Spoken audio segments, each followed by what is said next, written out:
Joel and Katie are great friends. We are absolutely thrilled with what is happening here in New Zealand at Curate, and what a joy it is. Often when people get up, like Jules and I are, there seems to be an expectation to at least say something nice, and it's right. It's right to say something nice. It is, but we truly are friends. We have been for a number of years, several years. I think it could be 5 or 6 years. And watching your journey and watching them grow and their family. And we don't just have our names in common. We enjoy surfing together, and we've been surfing together. And I think when you can play together, it just creates another bond. It's not just ministry or business, or it's not just a vocation that connects us. It's things beyond that.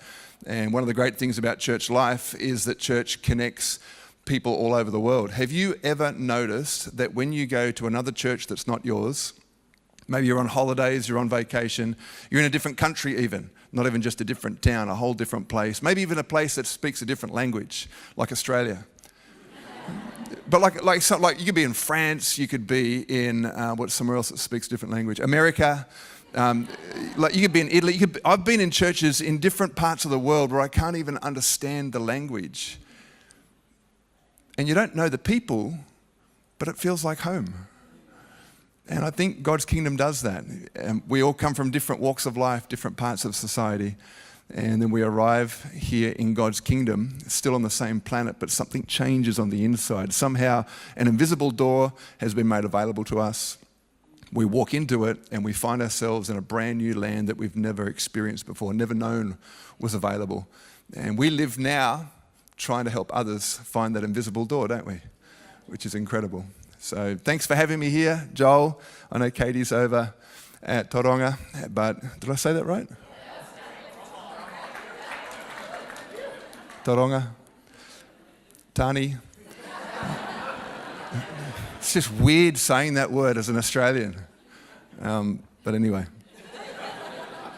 we shall move on. So we do love you, Joel. We love you deeply. And we, like Joel said, we have been the last 20 years in an incredible season at Hillsong Church, and what a ride that was and a great adventure. And to step out and to start again, as it would seem, is pretty awesome. It really is. And so Joel's saying it's 5 weeks old since we launched the website. Our first actual Sunday gathering, we called it a pop-up just in case nothing happened. And that was last Sunday morning. That was our first, last Sunday morning. I think I put something up on social media last night. One of the girls put together this little highlights video, and it was just so fun seeing people show up. And, when Joel got up and said, why don't you turn around and say good day to someone? We often say, turn around and say, if you say hi to someone that's new, and when you're in an environment like that, everybody's new. And it was pretty funny as we turned around and looked at everybody. So we're in a great journey. Today they've got a picnic in the park back home because we're here. We thought, what can go wrong? Well, apparently the weather. We'll see. Pray for us. But it's good. It's good. Have you ever woken up and, like I did this morning, I woke up at 4 o'clock. Hayden was telling me he woke up at 5. So we're both awake really early this morning. And just, like I woke up and I thought, have you ever woken up really early in the morning and it's still dark and you're thinking, oh, what day is it? And I'm like, it's Sunday. Church. Who's speaking? That's me. And so all these thoughts go through and you're a bit disoriented and you kind of don't know where you are. And if you're speaking, then it's important that you know what you're speaking about. So I woke up at 4 o'clock and I'm like, nothing. Like this is nothing. There's nothing going through my mind. And I must have been real restless. And Jules says to me, what have you been thinking about? And I said, I'm trying to think about nothing. I'm actually trying just to get back to sleep. I went for a walk this morning down the mount. I'm going to go walk down towards the Big Wave Cafe and get a coffee. Because I keep seeing that every time the last couple of days as I go past. Whakatani, there's some haters in the room here. So I went for a walk, to the Big Wave Cafe, and as I got there, it was shut. was nothing. Like just nothing at all. And some of you are like, yeah. And then I saw, I think Brendan and Wendy, saw them riding around. They'd just been up and down the mountain about 4 or 5 times this morning. It's just their morning ritual. 5 this morning, yeah. And then they were riding back as they're warm down. And they're like, oh, go down to this other cafe. And so I went down there, and I'd left the unit this morning with a $5 note in my pocket. And I thought I was going to go look for a cafe, and I'll get a coffee and come back. So I get to that cafe, and I order a coffee, takeaway, and she says $5.70. And I'm like, I've got nothing. So I did the walk of shame out of the cafe. I want to talk to us this morning about nothing. And at the end of this message, please don't come up to me and go, I got nothing out of that. Genesis chapter 1. Let's go to the very first verse of the Bible, the front of the book. Numero uno, the first page. Actually, it's several pages in because there's a whole lot of just preface, and then there's a whole page that just says the Old Testament. So go past that one. And then you get to a page and it says Genesis. Genesis, which means origin, it means beginning. If you are new to this whole journey of faith, a good place to start in the Bible is Genesis, right at the very beginning, the very first thing that happened. And it's actually an inspiring story. And if you look at the very first verse, I just want to read the first 3 verses to start this thought. It says, in the beginning, God created the heavens and the earth. In the beginning. It's hard for us to imagine a beginning like that because, well, there was stuff here. Quite frankly, there was stuff here when we got here. I'm not just talking about church this morning. I'm talking about earth, right? When we arrived, there was stuff here. And when we leave, there's still going to be stuff here. So we didn't put it here. We don't take it with us.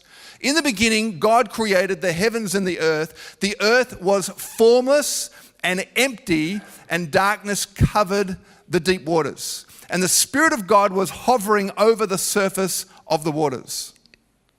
Then God said, let there be light. And there was light.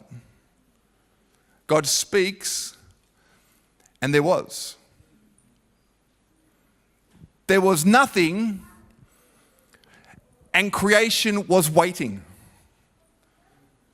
So before creation was created, it was at least imaginative in God's mind. So we have creation now. Before creation was created, it was waiting to be created. So creation actually was waiting. Everything that is waiting to become. There was nothing. And then all of a sudden, there was something. And so just a couple of thoughts to start this off for us. Number one, God needs nothing to make something. God needs nothing to make something. I'm not saying for a moment that he doesn't need anything to do something. I'm not saying God doesn't need anything to make something. I'm actually saying he actually needs nothing. Like he actually needs nothing. Because when God's made something, it's already done. God can't make something when you've got something, because that's why you've got something, because he made it. So God doesn't need something, he needs nothing. Does this make sense? Because when you have something, God doesn't need that. I'll show you what he needs when you've got something, but God doesn't need something when you've got something, because the reason you have something is because God made it. What God actually needs is nothing. That's actually what he needs. He actually needs nothing. God can use nothing because that's what he needs to make something. In fact, if God doesn't have nothing, he can't make something. As soon as God has made something, it is. So when we think about nothing, we often think of lack. We think of, it's a negative thought, right? Even darkness. When in the beginning, when God created the earth, that was formless and empty, and darkness covered the deep waters. And darkness usually has a negative connotation. Darkness, it's usually thought of as evil. The dark, evil presence. Darkness. But darkness was just a void. There was nothing. And that's what God needs to make something. We woke up end of last year after we had resigned from Hillsong Church, which was a whole crazy journey for us, as we stepped out, and we woke up that next morning after we had had lots of conversations and lots of possibilities and this journey, and actually, okay, we're going to move out, we're going to do something completely different. And we didn't resign because we were going to start another church. That's not why we resigned. We resigned because we felt the Lord say, your time's done here. Move out. We're like, well, where are we going? Because it's so much easier to say, okay, we're going to finish here because we're going to do that. And there's just nothing. You know when you're praying sometimes, and you're praying, and you're doing all the talking, and if you were to stop talking, there's nothing. There's just nothing. Like there's no response from heaven. There was nothing. So we make this choice to leave what is for us huge security, relationship security, opportunity, global influence, job security. So we knew that after we started to have these conversations that we had this beautiful, it was small, but it was a great little 3-bedroom unit. It was beachfront. You'd wake up in the morning, you could see the whales jumping in the ocean. And it was gorgeous. We thought we'd bought this place because it was only 3 levels and they were all just 1 level, and we were in the middle level, and it has a basement elevator up to your floor. And so we bought it because we thought when we're old and retired, we'll still be able to live there, right? It's like a retirement home. We bought with some good plans, thinking about the future. And then after we started to feel the nudge of heaven about taking a step out and creating a whole new season, we knew that that could quite possibly mean that we can't live here anymore. In fact, it meant a whole lot of changes to our lifestyle, a whole lot of changes to budget, a whole lot of changes to opportunities, a whole lot of changes to travel, a whole lot of changes to all kinds of things. And to wake up that next morning and we've had the conversations, and now we're in a place where we're not there anymore. Hillsong's not going to be. We've still got a little bit of transition time, but we are coming to an end there, and now we're going to go and do nothing. You ever been in those situations? We have once before. We left a church that we used to pastor in a different city, and we resigned from there and handed it on, and we came to Hillsong Church to be members of the church, just to start attending the church, because we felt like the Lord said, hand it over and go there. We're like, well, what is there? Well, there was nothing there. There were no jobs. There were no opportunities. We didn't even know Pastor Brian or Bobby back then. And so we arrived at this church looking for other jobs just because we knew that's what we were meant to do. That's this faith journey. This faith journey is about stepping out and following God's voice. Some of you have started business ventures, and when you started it, if you can think back now that it's all successful and it's all happening, great. But can you remember the moment when you had to stop doing something and start doing something else, and that feeling of, there's nothing, like I've just got nothing. The bank look at me, nothing. There's nothing. So we wake up one morning last year, at the end of last year, and we're just thinking, we've said goodbye and we're saying hello to nothing. But I want to encourage some of us today that that's what God needs, to do something. If you walk into church today, if you've come to Whakatane or you're here at the Mount and you have walked in like that story we heard about last week, someone just followed the invite card and came to church last Sunday night, and they obviously came here not really knowing anybody, and you could get here and you could feel nothing. Be encouraged. What God needs to do something is nothing.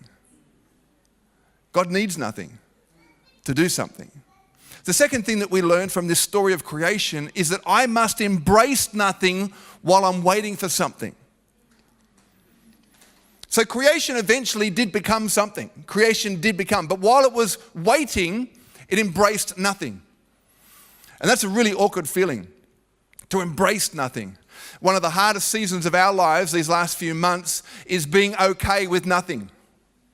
Not knowing where the next step was going to be, not knowing, and then God was gracious. Within weeks, we had this crazy experience where we love the whole of Australia. We love our whole nation. So in some senses, we knew that it wasn't going to be to start business or a church or do something. We didn't even know if it was going to be business or church.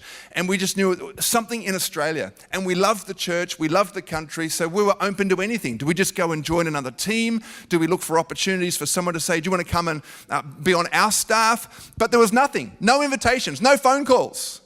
Like there was nothing, right? It was just nothing. Like the phone wasn't ringing, there was no invitations. And so what do? Well, you've got to learn to embrace nothing. We have to embrace nothing while we're waiting for something. And it's so difficult to do that, don't you find? And that's the faith journey. We hope for something while we've got nothing. And so we would dialogue together. Jules and I would go on walks. We'd walk along the ocean, along the track. We'd chat about how this is such a weird season. And I want to encourage you, if you're in a season where maybe you are single and you're waiting for that perfect somebody, and at the moment it just looks like there is nothing. Find a friend that you can talk to, and don't just ignore the feelings. Don't ignore some of those emotions. Embrace that season, embrace nothing. Why do you embrace nothing while you're waiting for something? Because God needs nothing to do something. It's the ingredients that he uses. And what we do is we try to make something happen when we've got nothing. But if we would just be okay with embracing nothing while we're waiting for something, we're in the miracle zone waiting for God to do something because God needs nothing to do something. I reckon we'll get to heaven and we will discover that a lot of miracles were moments away from us. We're just around the corners of opportunities. Opportunities were just around the corner. And the reason we never saw some of these things happen is because while we were waiting, because we had nothing, we got too anxious and too impatient that we made something happen and we missed what something God was trying to make happen. Which leads me to the third thing. God sees someone when we see nothing. The thing about the creation story, if you read right through the whole chapter, in fact, when you get over to chapter 2, it kind of repeats the story in a different poetic form. But it says, then the Lord God formed the man from the dust of the ground. He breathed the breath of life into his nostrils, and the man became a living person. So God creates everything from nothing. There was nothing, he makes something because God needs nothing to make something. And that's why you embrace nothing while you're waiting for something. Because you know that God's up to something when there is nothing. That's why we embrace it. But everything God creates, all of the something he created was for someone. Even Adam, when he created him from the something that came from nothing. There was nothing, God makes something, part of that something was called dirt, dust. And he fashions and forms someone out of the dust. And as he forms something, then he breathes life and it becomes someone. So now we have someone, and as you read through the creation story, everything God created was for someone. That's why I get really encouraged these days when I've got nothing, because that's what God needs to make something. And you realize that every something God makes is for someone. God's not just doing nothing. He needs nothing to do something. But God is doing something for you. Because everything he has made is for someone. It's for someone. And if we can learn to embrace the nothing, because we know that that's what God needs to make something, you start to realize that you're the someone that he's making something for.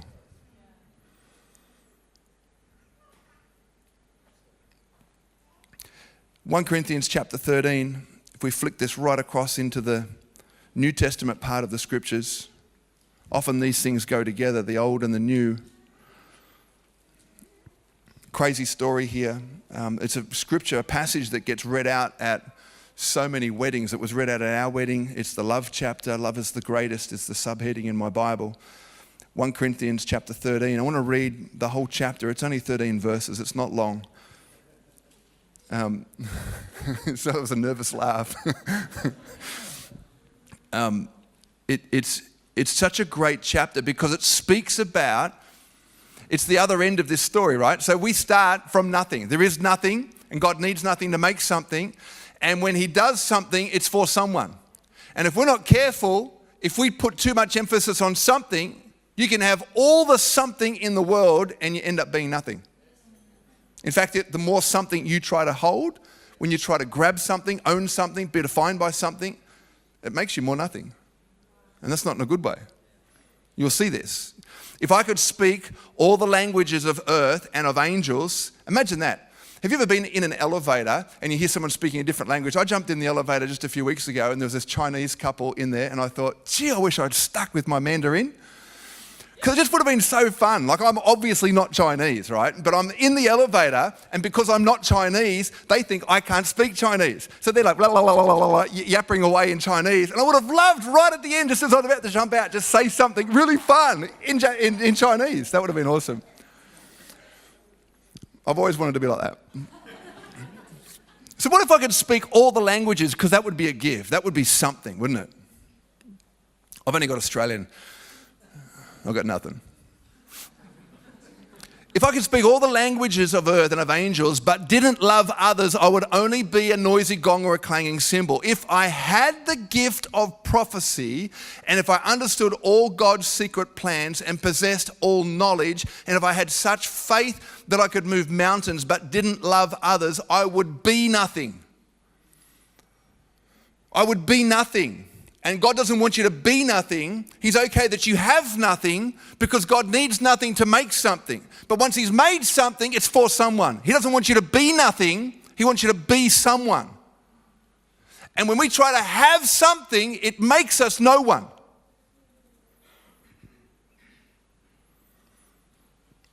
If I gave everything I have to the poor and even sacrificed my body, I could boast about it, but if I didn't love others, I would have gained nothing. Love is patient and kind. Love is not jealous or boastful or proud or rude. It does not demand its own way. It is not irritable. It keeps no record of being wronged. It does not rejoice about injustice, but rejoices whenever the truth wins out. Love never gives up, never loses faith, is always hopeful and endures through every circumstance. Prophecy and speaking in unknown languages and special knowledge will become useless, but love will last forever. Now our knowledge is partial and incomplete, and even the gift of prophecy reveals only part of the whole picture. But when the time of perfection comes, these partial things will become useless.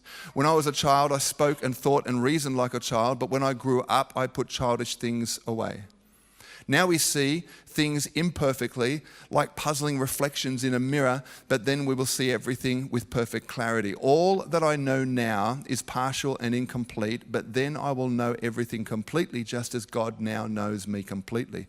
These three things will last forever: faith, hope, and love. And the greatest of these is love.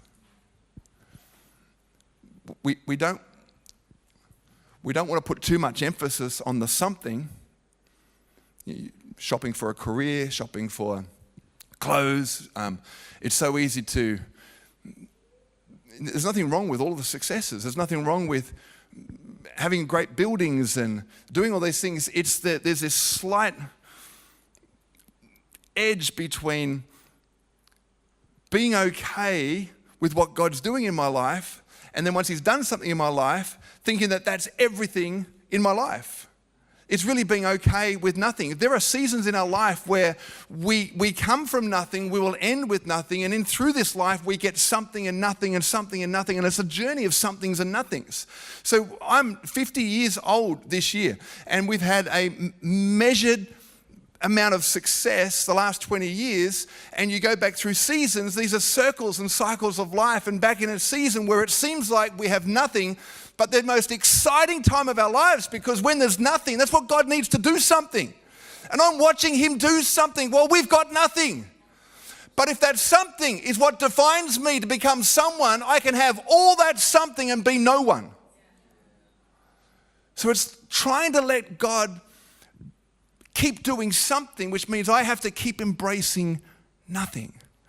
Oh, the tension of holding something, but not thinking it's everything. Saying, God, this is yours. This faith journey is yours. It's how we respond to God and let Him do what He wants to do in our lives. So these last three things: faith, hope, and love. Faith pleases God. Hope waits for God. Love embraces God. Faith pleases God. Hope waits for God. Love embraces God.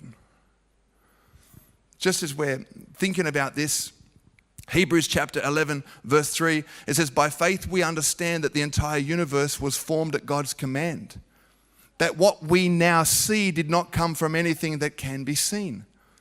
So now we see again that there was once nothing that became something, and God needs nothing to make something. That's the faith realm that we have. When you are faced with nothing this afternoon, if you look at your bank account balance and you have dreams in your heart and you look at that and think, I've got nothing, we can either disappear into discomfort and doubt and disappointment, or what we can do is get excited. Even though I've got nothing, it's what God needs to make something. I mean, I'm trying to get a whole lot in here in order to get a whole lot happening. But God made the whole world with nothing. He made all of creation. Like you think about the whole island of New Zealand. He had nothing and he made something. Why on earth would we be so worried with the little nothing that we have when the whole nothing God had, he made something? Let's be inspired with nothing. Let's change our mindset. Let's activate faith, and let's trust and believe that even when we have nothing, it's what God needs to make something. Because the whole of creation was one time nothing. God made something. Hope waits for God. Hebrews chapter 6 and verse 19, we have this certain hope like a strong, unbreakable anchor, holding our souls to God himself. Our anchor of hope is fastened to the mercy seat, which sits in the heavenly realm beyond the sacred threshold. There's a lot in that verse, but I just wanted to show you that hope waits. It's like an anchor. You're not drifting around, and it's so easy to drift through the circumstances of life. As we plant this church with some great ideas and some possibilities, and because we have already started 27 campuses, Julia and I have been involved with that with a team, a great team. The last 10 years we have planted 27 campuses. One of those they just celebrated last night in Melbourne. I saw that online that they opened this brand new facility that's got several hundred seats. It's a massive, massive facility. That's a place that we found, and we worked with a team to get that done. And we weren't there for the opening of it, but it was something that we journeyed and we did that. So we've got all these possibilities. Now it looks like we've got nothing. But hope waits for God. I find it so easy just to rush ahead. And just to, I don't know, sometimes I'm like, God, do you need a hand? Like, you're kind of taking a while. Do you want me to help you? I think it would be better if we actually had that conversation, because then he would say, no, it's okay, Joel. It's okay. I got it. Yeah, but it looks like there's nothing happening. Yeah, I know, but that's what I need to make something. Oh, that's right. But because I don't have the conversation with God, I don't even ask him if he needs a hand. I just help him. I help him make things happen. And I could just imagine heaven saying, do you want that you've made? Or do you want this that I'm making?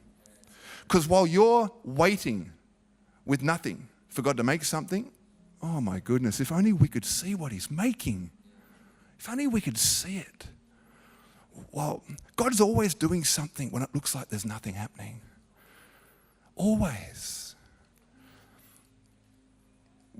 When we started to meet people just the last few weeks in planning this church, as we've met people, I've started to realize, as I've sat in cafes, we've been so caffeinated the last couple of weeks, we just keep meeting with all kinds of people who are rocking up saying, we're keen, we're interested, we're in, what's going on? And as I meet with people and sit with people, people are saying, God's been stirring me since November. And I'm like, oh my, I just met you today. Are you saying that God's been doing something for that long in your life? And here I am thinking, we've got nothing? God, we've got nothing. Do I need to help you? We've got nothing. And I've got no idea that he's doing something in hearts everywhere. And then I wake up one day and I go, God, I'm so sorry that I tried to make something happen. I want to be okay with nothing because I know you're doing something. And if I embrace nothing, something miraculous will happen.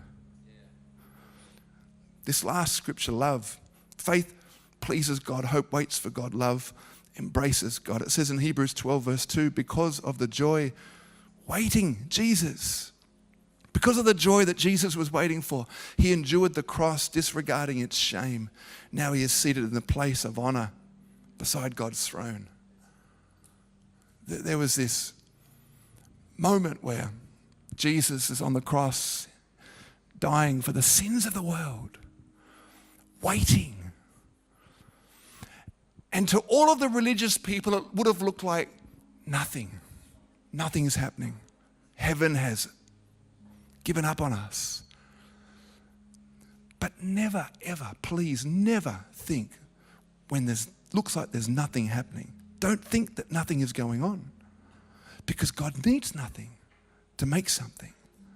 And while everyone thought nothing was happening, God was saving the world. It says Jesus endured that pain because he saw someone. He saw you. He saw people. So he was okay for nothing to happen. No angels responded. Heaven did not help him. Nothing happened on the cross because something was happening that we could not see. Because that day he gave his life for everybody to become someone.